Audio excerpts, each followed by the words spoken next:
And in this contrasting variety environment, there is much that you see that you like, and there is much that you see that you don't like. Some of it you want, some of it you don't want.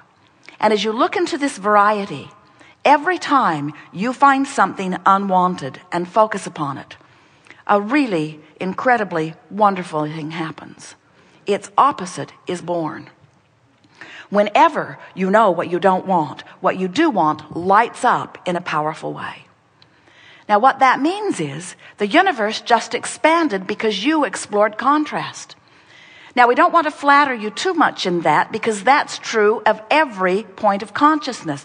Even one-celled organisms are knowing what they don't want and giving birth to what they do want. The evolution of all species is about this exposure to contrast. So as you, genius creator that you are, sees what you don't want, you give birth to an equivalent, opposite vibration. For example, when you are sick, your request for wellness is heard throughout the universe. And the source within you takes note of that newly expanded request that you just set forth. Now we want you to understand that that means that vibrationally speaking, every time you have any kind of an experience, you send a rocket of desire forward. You're offering clarity and expansion to the universe with everything that you perceive. Now that's important because the larger part of you takes that expansion immediately. So that means when you are sick, feeling bad, and therefore offering those vibrational, you don't have to talk about it, requests to the universe, your inner being becomes more stable and more well than it was before you got sick. If you don't have enough money, you send forth a request for prosperity, and your inner being becomes the vibrational equivalent of that more prosperous being. We're not kidding you. Now, some of you say, well, this is not really very interesting to me, Abraham, because that vibrational stuff you're talking about, I can't spend. And we say, not yet. But everything that you know as physical, everything that is manifested in a physical way, was created in just that way. And so if we were standing in your physical shoes, we would take great delight in the understanding of this vibrational reality that is forming because of the relationship to life that you are having now. And because this vibrational reality, we're calling it your vortex of creation, is not far away from you time-wise. It's just a manifestation away. And you say, oh, well, yeah, tell that to my mortgage holder. Could I pay you with these vibrational manifestational chips? What? Well, it's sort of like a promise to pay. We want you to understand that if you can accept this vibrational reality, this vortex of creation, and you can do everything that you can do in any point in time to bring yourself vibrationally into sync with that, then things will light up for you. Your path will unfold. And the way to the manifestation not only will be revealed, it will be so obvious that you cannot miss it. But you cannot stand outside of this vibrational vortex of creation and accomplish the things that you're asking for, because there is a huge vibrational difference.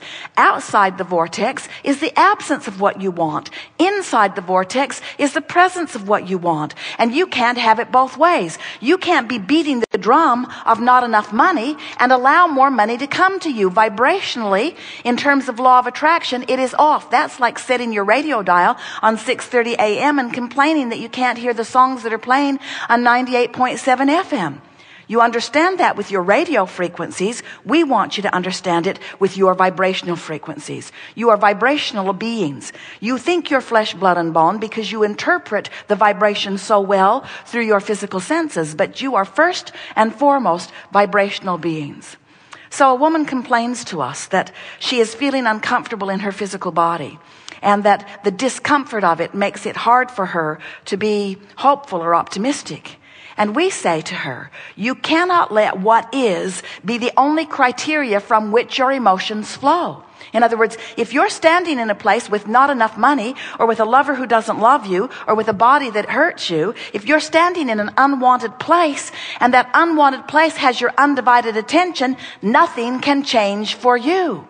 But the most important thing that we're wanting you to understand is that vibrationally speaking, you have already affected a huge change. And if we can convince you to look over here with us in your vortex of creation and begin to let your emotions flow in response to your vibrational reality rather than in response to your reality that is already manifested, then you can find hope. And when you find hope, you can find recovery from anything, you see. Sometimes people say, even Esther will say, but Abraham, it's true. And we lovingly, laughingly say, and there are a lot of things that are true because anything you focus on for a while becomes true. Truth is not the criteria by which you are wanting to decide what you focus upon. How it feels is.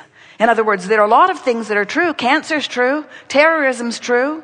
People are starving. That's true. There are unhappy people around this world. That's true.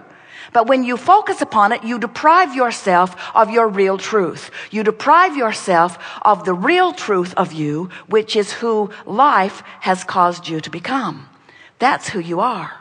When you say, I want to be true to me, or when we say, we want you to be true to you, what we mean is we want you to be forward looking. We want you to look to the vibration of who you have become and find some way of describing it until it becomes so familiar that it's easier for you to find this thought inside the vortex than this thought outside the vortex.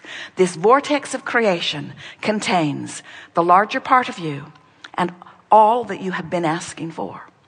When we say that you are the creator of your own reality, actually, Seth said it first. You create your own reality.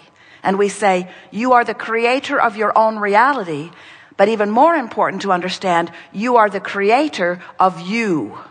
You are the creator of you and your body. You are the creator of you and your abundance. You are the creator of you and your relationships. You are the creator of you in your experience. Who you are creating and what you're creating is you. And the important thing to understand, and this is the leading edge place that we want you to come with us today. This you has already been created. Life caused you to create it. So in this vibrational reality, in this vortex of creation, this vibrational reality, hear it, it's present tense, friends. It's present tense. You say, why can't I spend it? We say you're nitpicking over things that don't matter. You say, my mortgage matters. We say, all the more reason to accept your vibrational reality is present tense. Because who you have become, you've already become it. And the negative emotion that you feel when you focus upon not enough money means you're not letting yourself be what you've already become. Can you feel it? You've got to let yourself be completely what you've already vibrationally become before it can manifest. And you say, oh, I knew there was a catch. And we say, but it's a little tiny catch. It's such a little catch. All it means is if you will look forward from your physical perspective into what we consider to be present tense, and you will accept the reality of your wellness, you will accept the reality of your brilliance, you will accept the reality of your abundance, you will accept the reality of your vitality. If you will accept the now reality of it, you will feel the relief now. And as you feel the relief, that's letting go of resistance, letting go of resistance.